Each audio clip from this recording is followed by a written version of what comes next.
No sé cuál. Ahí, aló, no sé.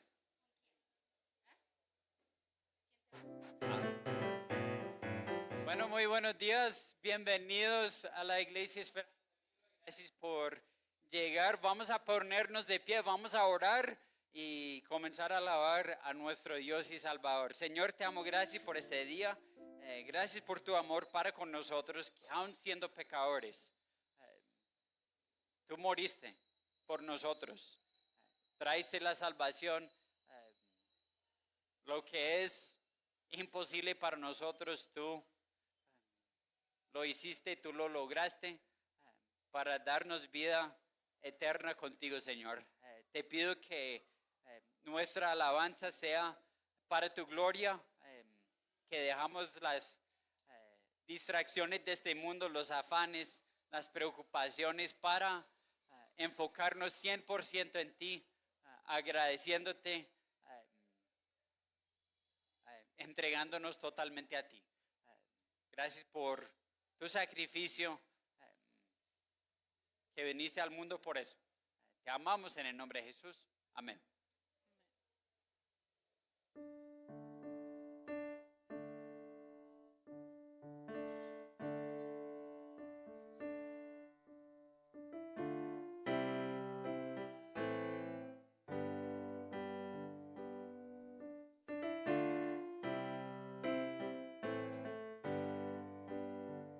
Al despertar un día más, me postro ante ti.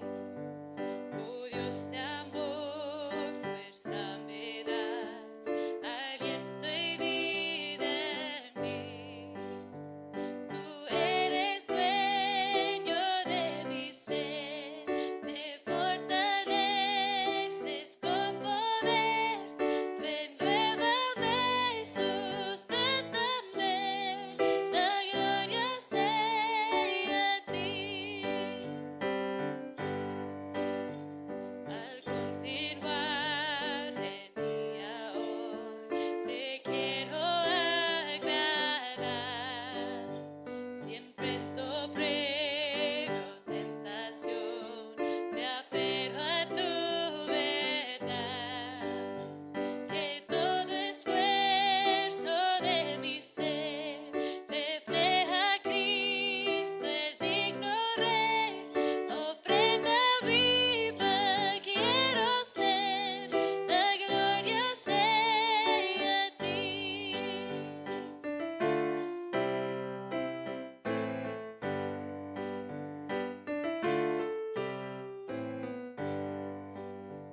Al terminar un día más, tu espíritu aquí está.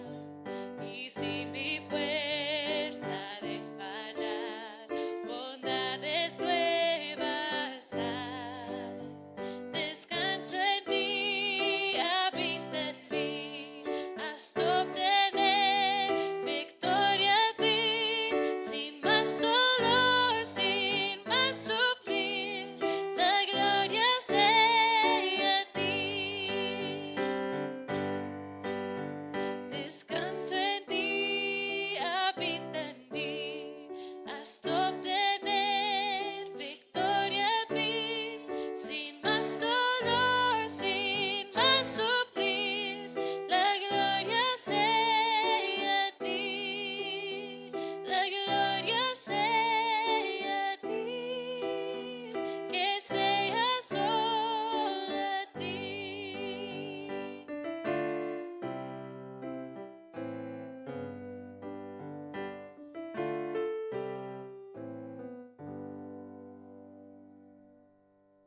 Amén. Pueden tomar asiento. La gloria sea solamente para Dios. Amén.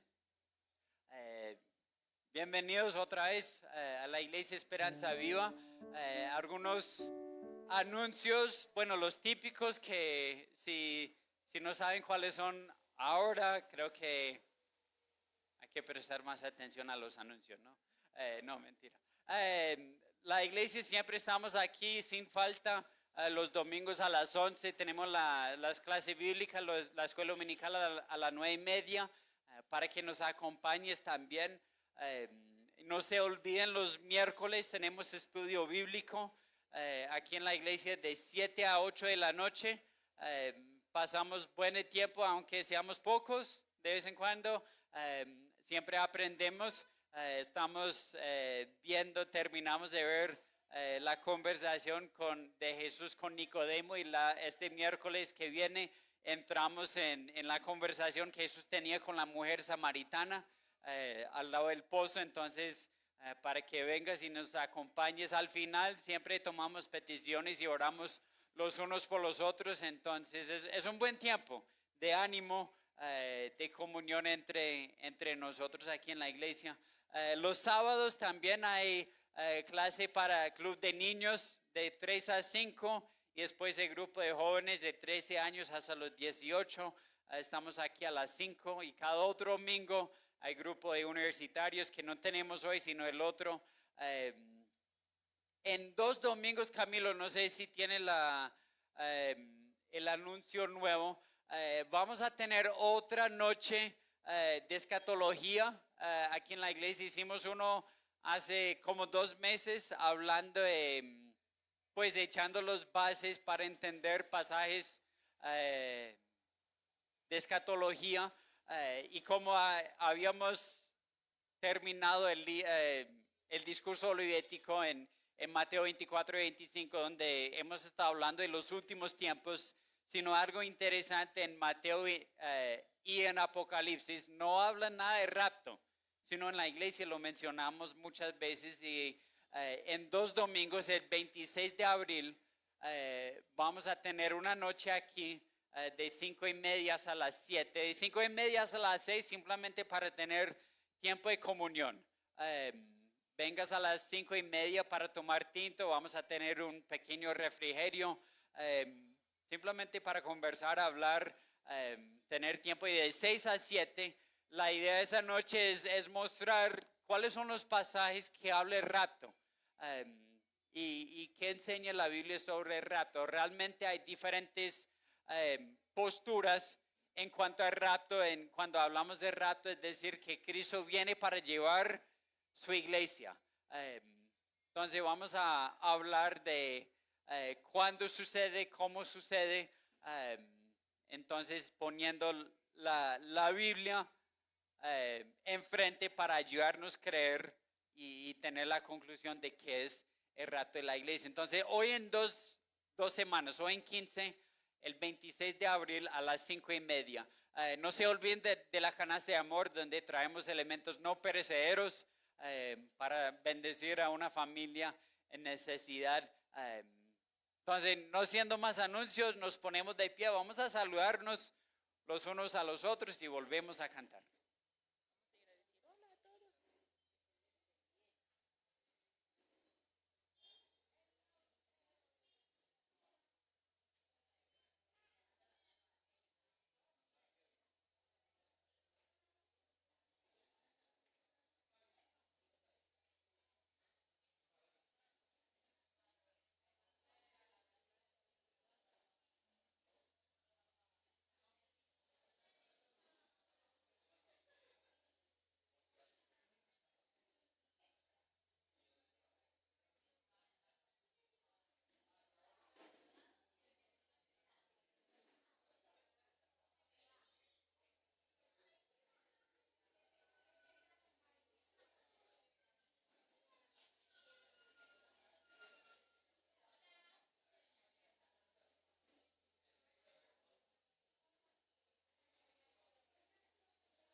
En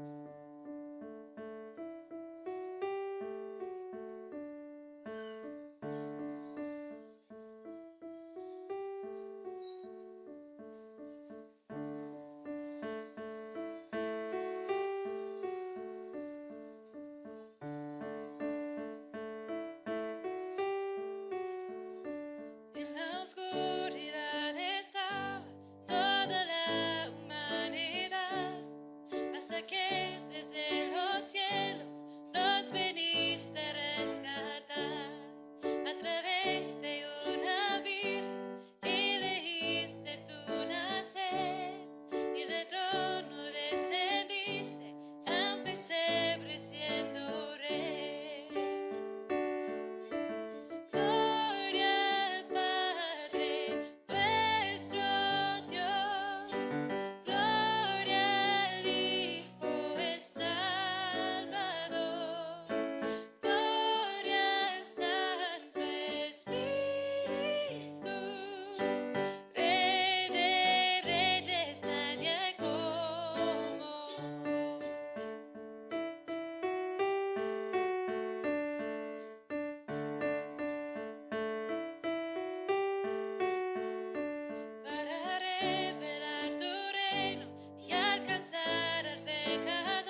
Bueno, pueden tomar asiento y los niños 9 años y abajo pueden ir subiendo.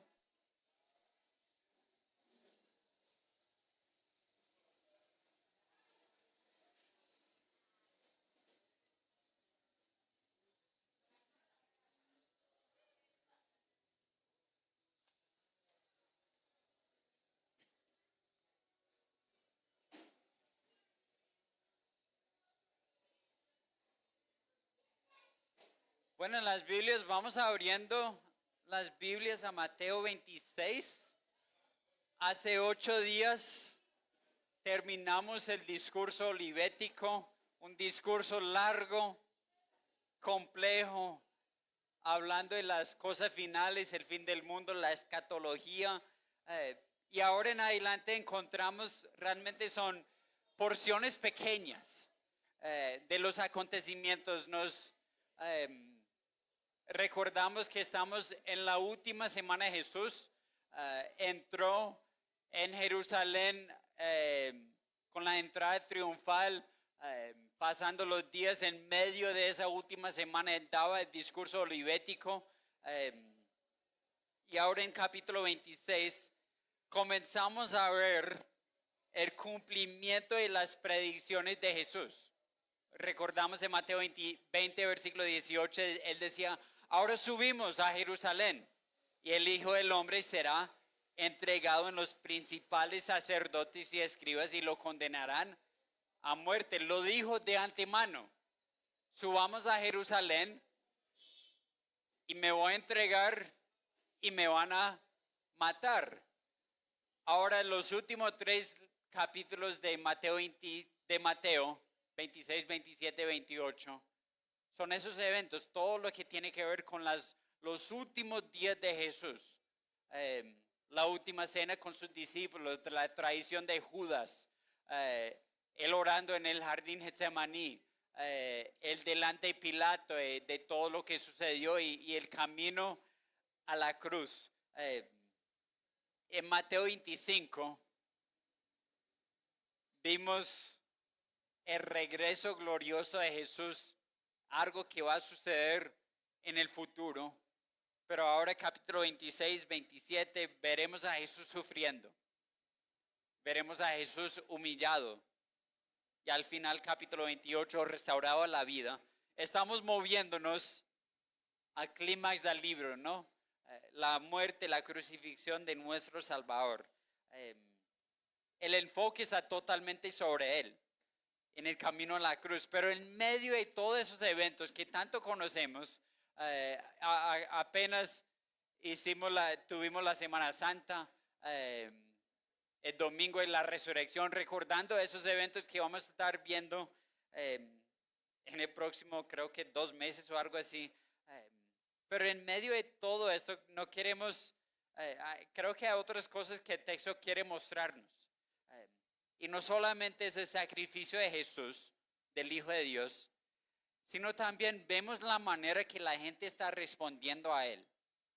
En esos capítulos, son capítulos ricos en teología, en los eventos tal vez más importantes de toda la Biblia. En esos capítulos van a establecer las ordenanzas que creemos nosotros en cuanto al bautismo y la Santa Cena que practicamos hoy en día en la iglesia, pero también nos hace evaluar en nuestra propia vida cómo estoy yo respondiendo a Jesús a la luz de la cruz. Lo que encontramos en esos capítulos: algunos planearon su muerte, unos lo traicionan o lo abandonan en el momento más necesitado. Una hizo todo lo que podía hacer para servirle. Unos se burlaron, otros participaron de manera física de castigarlo, hacerlo sufrir. Otros tenían la autoridad para salvar su vida o para condenarlo, hablando terrenalmente. Otros evaluaron, pensaron, y otros creyeron. son capítulos que nos hacen evaluar cómo estamos nosotros respondiendo a la cruz también. Entonces, hoy entrando en capítulo 26, vemos a algunas de esas personas. En medio de los últimos eventos de Jesús, vemos a unos que planearon su muerte, una que la unge y uno que lo traiciona. Vamos a entrar en Mateo 26, pero antes oramos. Señor, te amo, gracias por ese día. Te amo, gracias por tu palabra. Más cortante que una espada de doble filo que puede penetrar a lo más profundo del hombre. Y te pido que tú hagas eso hoy, Señor. Aunque son acontecimientos que muchas veces hemos ya escuchado sobre los eventos acerca de tu muerte, pero te pido que tú nos enseñes, que tú nos cambies a través de tu palabra, Señor. Te amamos, te amo, gracias por tu sacrificio en la cruz también. En el nombre de Jesús, amén. Bueno, versículos 1 al 5, vemos a los que planearon la muerte de Jesús. Dice, después de exponer todas estas cosas, Jesús les dijo a sus discípulos, como ya saben, faltan 2 días para la Pascua y el Hijo del Hombre será entregado para que lo crucifiquen. Bueno, paramos ahí. Decía 1 al 5, pero paramos después del 2. Quiero contarles una historia. Bueno, Jesús decía, ya faltan 2 días para la Pascua y el Hijo del Hombre será entregado para que lo crucifiquen. Pero vemos la primera persona que está planeando su muerte. Es Él mismo. Jesús mismo, Dios mismo está planeando la muerte. Pero en esa historia, quiero leerlo, dice, un hombre rico llegó a obsesionarse con controlar cada detalle de su vida, incluso su propia muerte. Pasó años planeándola. Escogió el día exacto, el lugar, la música que sonaría, la ropa que usaría, e incluso grabó mensajes para que se reprodujeran en su entierro, preparando cuidadosamente cómo quería que la gente lo recordara. Organizó su herencia, escribió instrucciones detalladas y aseguró que nada quedará al azar. Para él, eso era la máxima expresión de control. No permitirá que la vida, ni siquiera la muerte, lo sorprendería. Finalmente llegó el día y todo salió exactamente como lo había planeado. Casi. En su entierro, el lugar estaba lleno. La música sonaba en el momento preciso y su voz grabada habló a los presentes. Pero algo faltaba. Por más detallado que fue su plan, no pudo controlar lo más importante, los corazones de las personas que dejó atrás, ni lo que venía después de la muerte. Algunos escucharon con cortesía, pero otros sintieron lo vacío de todo aquello. Su vida se había reducido en un guión. No había espacio para la gracia, ni para Dios, ni para la obra inesperada del amor más allá de su control. Y al final, a pesar de toda su planificación, entró a la eternidad de la misma manera que todos lo hacemos. No en control, sino completamente dependiente. ¿A quién aquí le gusta mantener el control? Yo creo que todos, en algún momento u otro. Yo confieso que hay muchas cosas por mi trabajo, tengo que estar en control, tomando las decisiones. Y yo disfruto los momentos donde no tengo que planear nada. Hace poquito hicimos un retiro de un grupo de misioneros y estuvimos en Leticia. Y si yo voy a planear un viaje, yo estoy metido en todos los detalles. Yo sé a dónde van, a dónde nos vamos a quedar. Yo hago investigaciones sobre todo para tener el mejor lugar, bueno, no tal vez el mejor lugar, sino buscando un lugar bien bueno, pero buscando como un lugar bien bueno, pero pagando lo más barato, ¿sí o no? Eso es lo que todos quieren encontrar, bueno y barato y bonito. pero es difícil para encontrarlo, ¿sí o no? Uno tiene que investigar mucho y lo hago. Pero cuando hay un retiro, un viaje que otra persona lo quiere planear, yo disfruto cada momento, porque no tengo que investigar. Y yo digo, si alguien más lo va a planear, bueno, que tome la decisión. ¿A dónde vamos? ¿A qué hora? Ni sé, pero que lo planee, ¿sí o no? Pero muchas veces en cuanto a la vida, nos gusta a nosotros más que todo estar en control de las cosas, ¿no? De lo que está sucediendo en mi vida. Y eso es una ilustración tal vez exagerada de un hombre que intenta controlar todo aspecto de su vida hasta la muerte, pero se da cuenta que no es capaz. Pero hay una persona que sí. Y eso es lo que vemos aquí en la vida de Jesús. Él mantiene control absoluto sobre todas las cosas, aun en los momentos que parece que Él no está tomando las decisiones. Hablando de una perspectiva terrenal, parece que otras personas lo están llevando a la muerte, pero vamos a ver aquí que el primero que planea la muerte de Jesús es Él mismo. Y Él mantiene el control, a pesar de que otros quieren planearlo de otra manera. Él mantiene control sobre todas las cosas, hasta nuestra vida también. Donde ese hombre en su entierro no pudo controlar nada de las otras personas, Jesús, siendo Dios, es soberano sobre toda la historia. Todo lo que hay en el mundo es de Él. Y vamos a verlo. Pero hay algunos detalles aquí en los primeros versículos que vale la pena recordarnos qué significa. Jesús decía, dentro de 2 días los judíos van a celebrar ¿qué festivo? La Pascua. Tal vez el festivo más importante para los judíos, entre algunos, son algunos festivos muy importantes para cada judío.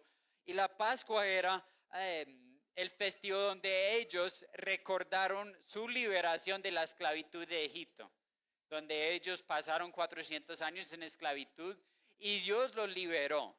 Y el centro, la figura central de toda esa celebración era el sacrificio de un cordero, recordando el sacrificio del cordero en la 10ª plaga, donde se juntaron tal vez algunas familias, sacrificaron el cordero, pintaron la puerta y la comieron entre ellos la noche. El ángel del Señor pasó de largo y salvando la muerte primogénito de cada casa, ¿sí o no? Y la Pascua era recordando ese evento para los judíos. Normalmente nosotros pensamos en la Pascua y automáticamente pensamos en Jesús. Pero la Pascua tiene una historia mucho más profunda, con una importancia diferente para los judíos originalmente. Y Jesús está estableciendo algo aquí. En la Pascua Él va a morir. Porque la Pascua quiere apuntarnos a algo mejor. La Pascua era algo temporal.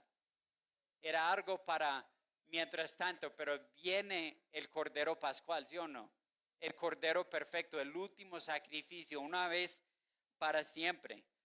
En ese tiempo también, en la Pascua, los judíos viajaban a Jerusalén. Entonces, en esa última semana que Jesús vivió aquí en la tierra, la población de Jerusalén aumentaba de una manera muy grande. Había mucha gente ahí. Entonces, iban para celebrar la Pascua y Él dice, el Hijo del Hombre. ¿Sí o no? Sabemos, hemos aprendido, hemos declarado, hemos aprendido que cuando Jesús habla del Hijo del Hombre, ¿a quién se refiere? A Él mismo. Es un título autodesignado que Jesús utilizaba para hablar de sí mismo. Pero vale la pena preguntarnos por qué Hijo del Hombre. ¿Qué quiere declarar Jesús al llamarse a sí mismo Hijo del Hombre? Realmente ese término viene del Antiguo Testamento, Ezequiel, Daniel, pero en el libro de Ezequiel es algo muy común que yo decía, hablando a Ezequiel, Hijo del Hombre, hablando simplemente a una persona, ¿sí o no? Una persona que pertenece a la humanidad y no tenía nada diferente. De hecho, para los judíos en los días de Jesús, hijo del hombre no era un término, pues, utilizado. No tenía importancia al judaísmo rabínico ni nada de esto. Eh, no tenía algún significado en el ejército ni un título. Era un título autodesignado de Jesús. Pero en Daniel 7, capítulo 13, también se utiliza ese término hijo del hombre, pero en referencia a otra cosa, con características divinas. En Daniel 7, versículo 13, dice Daniel, en una visión que tenía, decía, seguí mirando en las visiones nocturnas, y en las nubes del cielo venía uno como un hijo de hombre, que se dirigió al anciano de días y fue presentado ante él. Realmente en la Biblia, el único que viene en las nubes es Dios. Es alguien divino. Ya lo hemos visto en Mateo 24, ¿sí o no? Vendrá en las nubes. En Hechos 1, cuando Jesús ascendió al cielo, ascendió en las nubes. Y el ángel decía, tal como lo han visto irse, él volverá. Y en Mateo 24, cuando Jesús vuelve, cuando él estaba enseñando cómo será su venida, dice que vendrá en las nubes. Eso pasa en Apocalipsis también, cuando habla de la llegada de Jesús en las nubes. Y la visión que tiene Daniel, que dice, vi en las nubes a alguien como hijo del hombre. En Ezequiel, entonces lo que está diciendo Jesús es combinando las ideas para mostrar cuál es su identidad. Es uno que es divino, porque viene en las nubes, pero apariencia como hijo del hombre en su humanidad. Es el hombre divino, es Dios hombre, 100% Dios, 100% hombre. El hijo del hombre será entregado en manos de los pecadores y ahí lo van a crucificar, ¿sí o no? Dentro de pocos días, en la Pascua, el hijo del hombre, el que es hombre, pero a la vez Dios, lo van a crucificar. Más adelante vamos a hablar de la crucifixión, pero era una muerte horrible, ¿sí o no? No era algo que inventaban los romanos, pero era algo que perfeccionaban los romanos. Lo hacían para que la gente sufriera. Era una muerte diseñada para ser una muerte lenta y de sufrir. Y era una muerte donde uno moría de asfixión. Y la idea es que sufrieron varios días colgados en la cruz hasta que no aguantaban más. Por eso también le daban agua o vinagre en una esponja para que no murieran tan rápido, para que no murieran de falta de agua. Le dieron de beber para aguantar más, ¿sí o no? Entonces era una muerte que perfeccionaban los romanos. Pero ¿qué dice Jesús? Voy, me entrego, me van a crucificar. Está diciendo lo que va a suceder, pero algo que vemos que los discípulos siempre resistieran la crucifixión. Siempre resistían la crucifixión. Entonces Jesús, el primero que planea su muerte es él mismo. Por eso vino. Lo vimos la semana pasada o el Viernes Santo, viendo Isaías 53. Todas las profecías apuntan al Hijo del Hombre que va a ser crucificado, muriendo en lugar de los pecadores. Pero hay otros también que están planeando su muerte. Versículo 3 a 5. Se reunieron entonces los jefes de los sacerdotes y los ancianos del pueblo en el palacio de Caifás, el sumo sacerdote, y con artimañas buscaban cómo arrestar a Jesús para matarlo. Pero, mire versículo 5, no durante la fiesta, decían, no sea que amotine el pueblo. Otros querían matar a Jesús. Los fariseos buscaban una manera para arrestarlo y matarlo. Pero ¿qué están diciendo? No durante la Pascua. Vamos a hacerlo después. Tenemos planes diferentes, ¿sí o no? Pero todo llega al mismo destino con la muerte de Jesús. Pero los fariseos, ¿cuándo lo quieren hacer? Después de la Pascua. Y ahora hay que preguntar por qué. Bueno, primero preguntamos por qué quieren matar a Jesús. Bueno, realmente no era por los milagros que hacían. No era por nada de esto, ¿sí o no? Hasta él mismo le preguntaba por cuál de las señales que ellos me quieren matar. Y ellos dicen, no por ninguno de los milagros que tú has hecho. No podían negar los milagros de Jesús. No podían decir que Jesús ha hecho algo malo por los milagros, sino por blasfemia, que tú siendo hombre haces pasar por Dios. ¿Sí o no? Pero interesante, lo acusan por la verdad, ¿sí o no? Siendo hombre y es Dios a la vez. Querían matarlo por blasfemia, por perdonar pecados. Porque dicen, ¿quién puede perdonar pecados si no solo Dios? ¿Qué está declarando Jesús? Para que sepan que tengo autoridad para perdonar pecados, que dijo al hombre paralítico, te digo, anda, camine, toma tu camilla y vete, ¿sí o no? Mostrando que tiene autoridad para hacerlo. Pero también decían, no queremos hacerlo durante la Pascua, durante la fiesta, porque vieron a Jesús como alguien capaz de comenzar un tumulto entre la gente. Y si eso sucede, ¿qué va a hacer el pueblo romano? Va a llegar los soldados romanos para apagar todo. Y eso era una amenaza a la autoridad que tenían los fariseos. No querían que llegaran más los romanos, porque si están en rebeldía los judíos, ¿qué van a hacer los romanos? Van a llegar y aplazar la rebeldía, ¿sí o no? Entonces ellos lo vieron como una amenaza. También tenían envidia de la popularidad de Jesús. Decía que si lo dejamos vivos, ¿qué va a pasar? Todos van a creer en él. ¿Sí o no? Todos van a llegar a creer en él. Hay que hacer algo.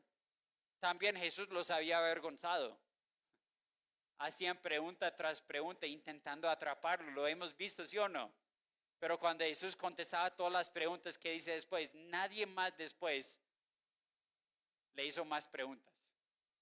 No, ya no intentamos más, porque salimos nosotros los avergonzados. Capítulo 23 de Mateo, que decía Jesús vez tras vez, ay de ustedes, fariseos y escribas hipócritas. 7 veces los confrontaba, los avergonzaba. Ellos van a decir, no, nos ha avergonzado, hay que acabar con eso, ¿sí o no? Pero no durante la Pascua. Porque quieren ellos, lo más importante para ellos es mantener su autoridad, su influencia, su poder, ¿sí o no? Los fariseos, más que todos los de Sanedrín, en ese tiempo de Jesús, habían comprado su posición.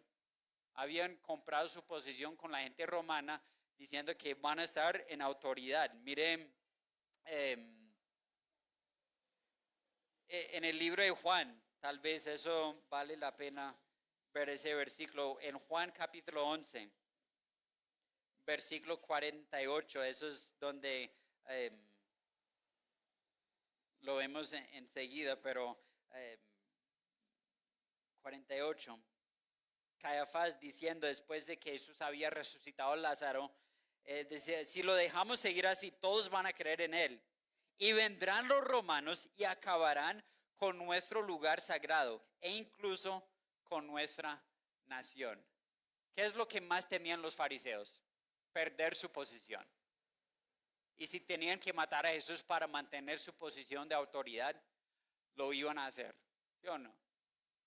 Porque si todos llegan a creer en él, ya saben cuál es el mensaje. El reino de Dios, piensan que Jesús va a llevarlos a rebelarse contra Roma, entonces llegará a Roma y van a perder toda su posición, toda su autoridad. Entonces dicen, vamos a hacerlo, pero después de la Pascua. Ahí es donde vemos quién tiene mayor los planes, ¿no? Dios mismo está planeando su muerte.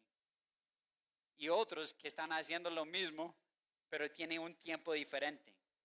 Y Caifás piensa que por su posición de autoridad, siendo el sumo sacerdote, haciendo las cosas en secreto, puede lograr la muerte de Jesús. Pero la verdad es Jesús que controla todo. Ya sé que va a utilizar a otro hombre, siendo Caifás, siendo los sacerdotes, para lograr su plan. Eh, Hay que reconocer que Dios es Dios de la historia, ¿sí o no? Dios es Dios sobre todas las cosas. Caifás quería esperar para después de la Pascua, pero los planes del Hijo del Hombre van a ganar, ¿sí o no? Algunos versículos, Isaías 14:27 dice, si el Señor de los ejércitos lo ha determinado, ¿quién puede frustrarlo? Y en cuanto a su mano extendida, ¿quién podrá apartarla? Si Dios lo ha planeado, ¿quién contra los planes de Dios? ¿Quién puede cambiar los planes de Dios? Isaías 46, yo digo, mi propósito será establecido y todo lo que quiero realizaré. ¿Eso lo creemos? ¿Creemos en la palabra de Dios? Todo lo que Dios quiera hacer lo va a realizar. Todo lo que sucede en el mundo, los eventos han sido establecidos por su propósito, sí. Él está en control de todo. Job 42:2. ¿Qué dice Job? Yo sé que tú puedes hacer todas las cosas y ninguno de tus propósitos puede ser frustrado. Proverbios 19:21. Muchos son los planes de corazón del hombre, mas el consejo del Señor permanecerá. Génesis 50, versículo 20. José hablando a sus hermanos, que decía, ustedes pensaron hacerme mal, pero Dios lo cambió en bien para que sucediera como vemos hoy, la preservación de la vida de mucha gente. ¿Y qué está planeando los fariseos? Algo para mal, algo para matar el Hijo de Dios, el Hijo del Hombre, el divino, que vino a salvar el mundo.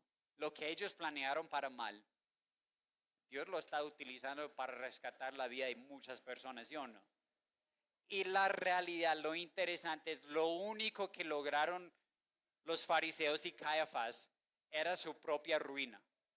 Eso es lo único que lograron en matar a Jesús, era su propia ruina. Mire otra vez, si volvemos a Juan 11, ya leímos versículo 48, pero 49, él sigue diciendo, uno de ellos llamado Caifás, que ese año era sumo sacerdote, les dijo, ustedes no saben nada en absoluto, no entiende que les conviene más que muera un solo hombre por el pueblo y no que perezca toda la nación. Pero eso no lo dijo por su propia cuenta, sino que como era sumo sacerdote ese año, profetizó que Jesús morirá por la nación judía. Y no solo por esa nación, sino también por los hijos de Dios que estaban dispersos para congregarlos y unificarlos. Caifás sabía que estaba profetizando. Yo no creo, pero Dios lo utilizaba para mostrar, a pesar de las malas intenciones del ser humano, ¿quién mantiene la soberanía? Es Dios. Aunque los enemigos de Jesús estaban planeando su muerte, el plan de Dios es perfecto. ¿Y quién puede contra el plan de Dios? Absolutamente nadie. ¿Sabe lo interesante? Como unos 6 años después, Caifás le sacaron a él como sacerdote y ya no sabe casi nada de la historia de él después, simplemente se desaparece. No sabemos cómo murió ni nada de esto. 6 años después de la crucifixión de Jesús, ya no es sumo sacerdote. Y lo que vemos en el libro de Hebreos es que la muerte de Jesús, que logró poner fin a las cosas antiguas, al sistema antiguo de los sacrificios de los sacerdotes, porque ya tenemos el sumo sacerdote. Caifás lo que quería hacer era mantener su posición, mantener su autoridad, pero lo único que hacía era traer al final de lo que era su trabajo, ¿no? Porque murió y resucitó el Hijo de Dios, trayendo la salvación. Caifás era un hombre muy religioso, muy sabio en las escrituras, desde la perspectiva humana. Vio a Jesús, tuvo un cargo muy importante, muy alto, pero sin embargo perdió a Jesús. Lo tenían enfrente y no sabía quién era. Lo único que era Jesús para él era una amenaza. Y tal vez no lo decimos mucho, pero hay mucha gente que vive de esa manera, que Jesús es una amenaza a su estilo de vida. Que a veces queremos mantener el control, mantener lo que podemos controlar. Y decir, bueno, yo entrego ciertas partes a Dios, pero voy a guardar eso, ¿sí o no? Dios es Dios de todo. Él es sobre todas las cosas le pertenecen a Él. Él no es una amenaza a nuestra vida. Realmente es el único que da esperanza a la vida. Unos planearon su muerte, Él mismo, y eso es el plan que va a suceder, ¿sí o no? Otros en contra de Él, pero también vemos una mujer que lo unge. Versículos 6 a 13. Estando Jesús en Betania, en casa de Simón, llamado el leproso, se acercó una mujer con un frasco de alabastro lleno de un perfume muy caro y lo derramó sobre la cabeza de Jesús, mientras él estaba sentado en la mesa. Al ver esto, los discípulos se indignaron. ¿Para qué este desperdicio? Dijeron. Podía haberse vendido este perfume por mucho dinero para darlo a los pobres. Consciente de ello, Jesús les dijo, ella ha hecho una obra hermosa conmigo, y a los pobres siempre los tendrán con ustedes, pero a mí no me van a tener siempre. Al derramar ella este perfume sobre mi cuerpo, lo hizo a fin de prepararme para la sepultura. Les aseguro que en cualquier parte del mundo donde se predique este evangelio, se contará también en memoria de esa mujer lo que ella hizo. Hay que saber un detalle, que los eventos aquí en Mateo 26 no todo está en orden cronológica, están ordenados temáticamente. Porque si vamos al libro de Juan, eso sucedió ya antes. La mujer ya había ungido a Jesús con aceite y lo hizo en Betania, un pueblo unos 4 kilómetros de Jerusalén. En la última semana Jesús fue a Jerusalén casi todos los días, pero se quedaba la noche en Betania, dice en la casa de Simón el leproso. Lo más probable es que era leproso y ya no, pero tenía fama de ser leproso, porque si era leproso, ¿quién era permitido entrar en la casa? No, porque todos iban a salir impuros según la ley. Entonces, muchos creen que Jesús ya lo había sanado de una manera milagrosa, algo que no fue registrado en la Biblia, o tal vez se sanó, se desapareció su lepra y se quedaba ahí. También estaba Lázaro, Marta y María. Vemos por el libro de Juan capítulo 12, la mujer que se unió a Jesús era María, la hermana de Marta, la que estaba sentada a los pies de Jesús escuchándolo, mientras que Marta se preocupaba por todas las cosas de la casa, ¿sí o no? Ella llegó con un frasco de perfume muy costoso. Y tal vez uno pregunta, ¿de dónde consiguió ese perfume? Realmente era perfume especialmente usado en cuanto a la preparación de los cuerpos para sepultarlos. Y eso es lo que decía Jesús, lo ha hecho para preparar mi sepultura. Y algo interesante, en la historia, bueno, en esos días cuando un criminal fue crucificado, no hicieron los preparativos normal para la sepultura, simplemente los bajaron de la cruz y los llevaron a la tumba sin ungirlos de aceite en preparar su cuerpo para los malos olores y todo esto. Y Jesús fue contado entre los criminales,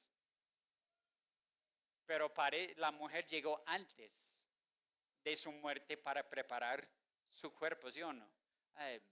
Vemos algunas cosas con eso también en cuanto a la fe de esa mujer, a lo que decía Jesús, que iba a morir, iba a ser sepultado y resucitado a los 3 días, donde muchos perdieron el significado de esto.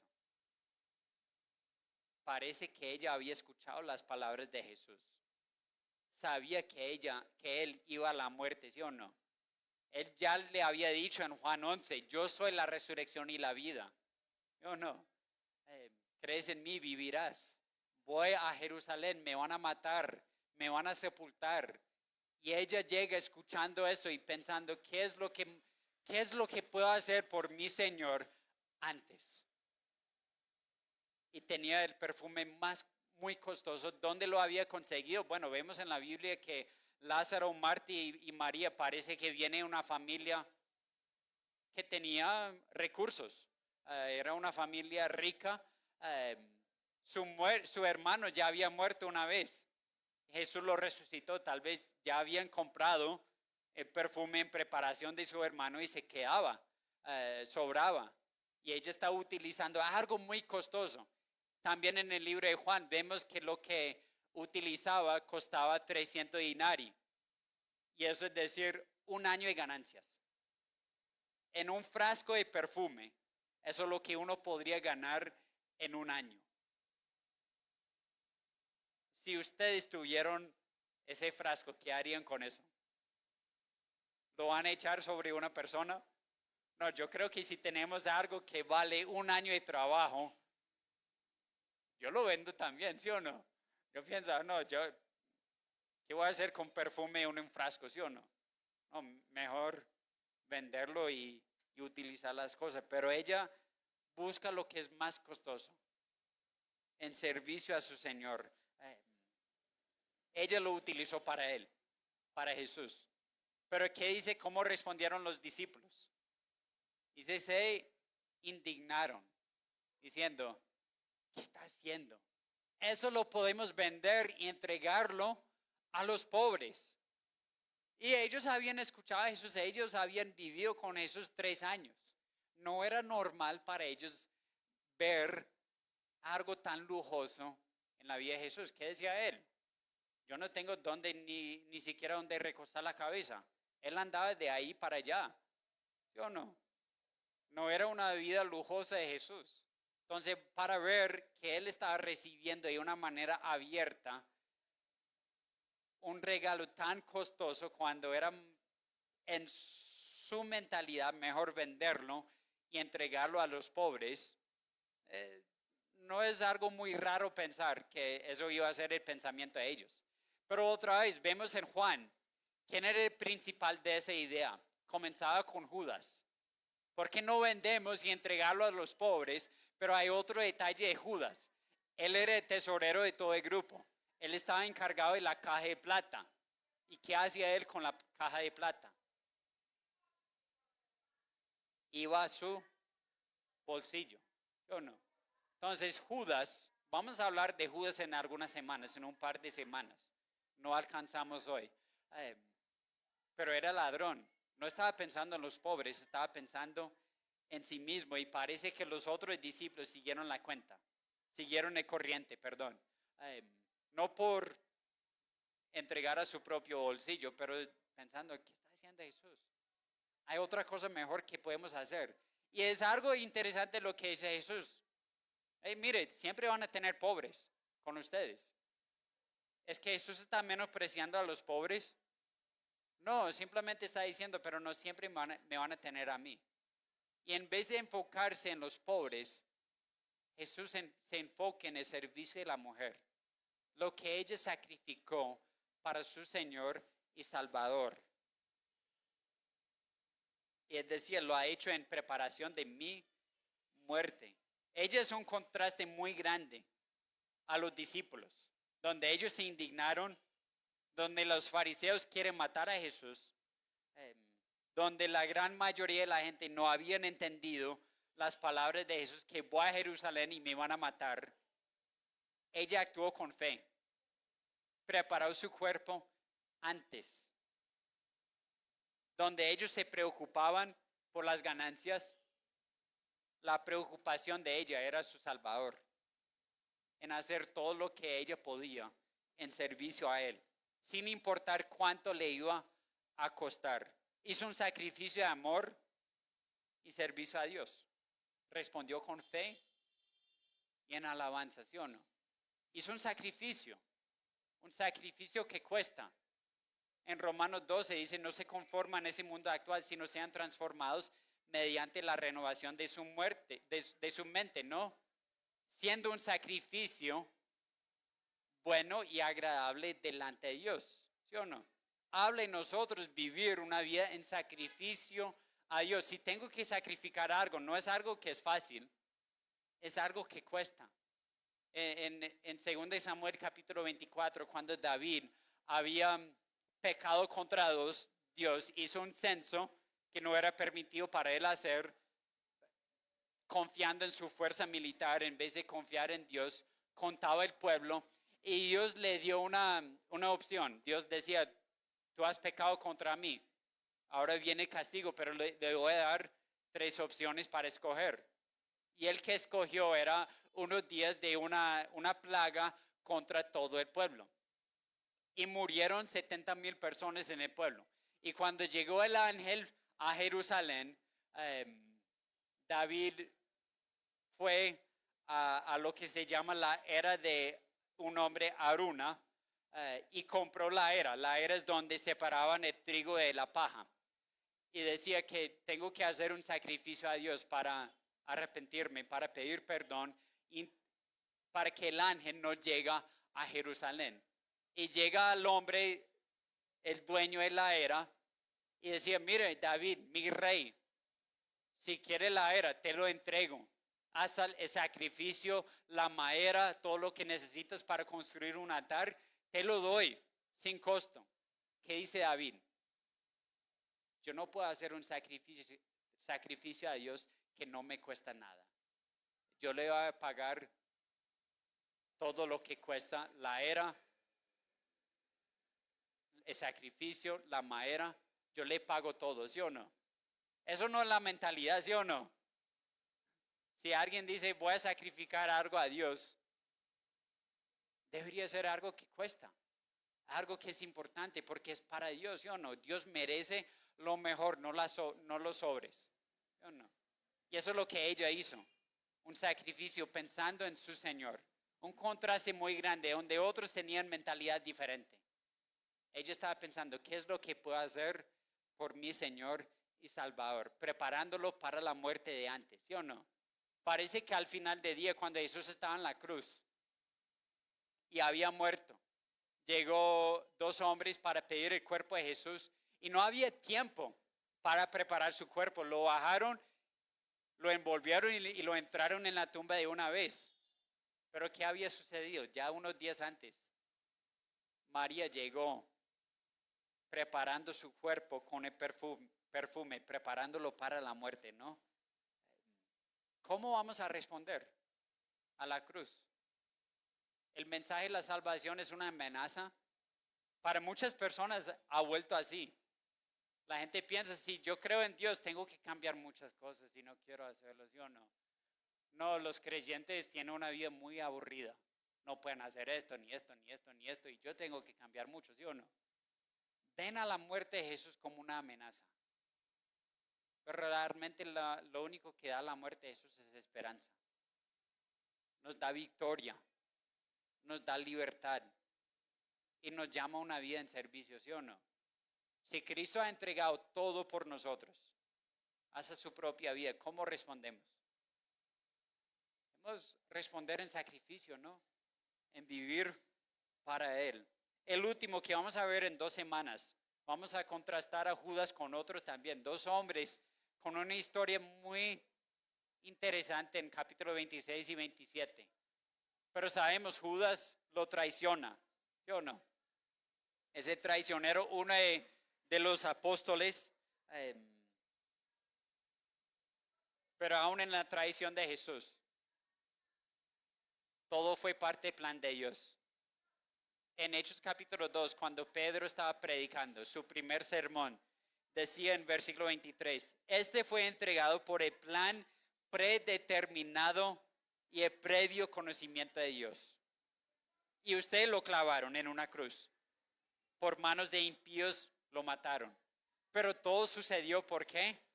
Por el plan predeterminado y previo conocimiento de Dios. Aún en el momento de más sufrimiento en la vida de Jesús, ¿quién mantenía la soberanía? Él mismo, ¿sí o no? Sí, en su propia vida, Él tenía control sobre todas las cosas. Cuando todo va mal en nuestra vida, confiamos que todos los planes de Dios son perfectos y Él está haciendo todo lo que Él quiera. Es con un plan bueno y predeterminado para nuestro bien también. No dejemos de confiar. Podemos encontrar consuelo que en los momentos terribles de su vida terrenal, Él estaba encargado, ¿sí o no? Y sigue estando encargado en nuestras vidas también. Señor, te amo, gracias por ese día. Gracias por tu sacrificio en la cruz. Gracias por cumplir la misión, cumplir tu plan perfecto. Sabemos que tú eres el Dios de todas las cosas. En nuestra vida, cuando todo va bien, cuando todo va mal, tú sigues siendo Dios. Te pido que en las próximas semanas, viendo diferentes personas, cómo respondieron en los últimos momentos de tu vida, te pido que nos ayudes a evaluar nuestra vida también. A ver cómo hemos respondido a tu sacrificio en la cruz. Y a la vez dándote gracias por morir en nuestro lugar. Te pido, Dios, que seamos más personas que responden en servicio, en agradecimiento, dándote la gloria en todo, viviendo una vida en sacrificio a ti. No en contra de tus planes, no viéndote como una amenaza, sino el Señor de todo el mundo. Te amamos, Dios, en el nombre de Jesús. Amén. Que se pongan de pie. Vamos a terminar con una canción mientras que uno de los sugieres nos va a ayudar con la ofrenda. Bueno, esta canción se llama Porque Él vive y realmente como Él triunfó sobre la muerte, todo lo que hemos hablado, dice, porque Él vive, triunfaré mañana. Es solo porque Él vive, está vivo, que ya no hay temor. Porque yo sé que el futuro es suyo. La vida vale más y más solo por Él.